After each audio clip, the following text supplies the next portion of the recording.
कुतस्त्वाकश्मलमिदम् विषमे समुपस्थितम् अनार्यजुष्टमस्वर्ग्यम् अकीर्तिकरमर्जुन। অর্জুন, এই বিষম স্থলে তোমার এই অজ্ঞান কোত্থেকে এলো?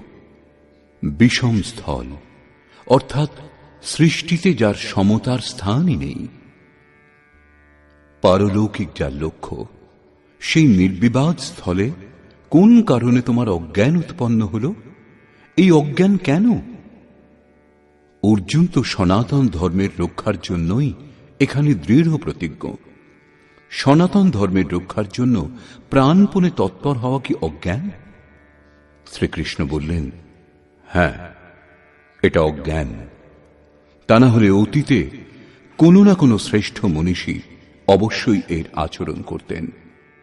তাই এই কর্ম স্বর্গও দিতে পারে না, কীর্তিও বৃদ্ধি করতে অসমর্থ। যিনি সৎ পথে চলেন তিনি আর্য। পরিবারের জন্য প্রাণ দেওয়া, নিশ্চিহ্ন হওয়া যদি অজ্ঞানতা না হতো, তবে মহাপুরুষগণ অবশ্যই সেই পথে অনুগমন করতেন। যদি কুলধর্মই সত্য হতো, তাহলে স্বর্গ ও কল্যাণের শ্রেণীভাগ অবশ্যই হতো। এটা কীর্তিদায়কও নয়।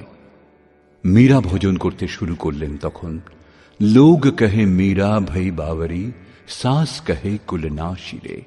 কিন্তু যে পরিবার, কুল ও মর্যাদার রক্ষার জন্য মীরার শাশুড়ি বিলাপ করেছিলেন, আজ সেই কুলবতী শাশুড়িকে কেউ জানে না, কিন্তু মীরাকে বিশ্ব জানে। ঠিক তেমনি যারা পরিবারের জন্য ব্যতিব্যস্ত, তাদেরও কীর্তি কতদিনের জন্য স্থায়ী?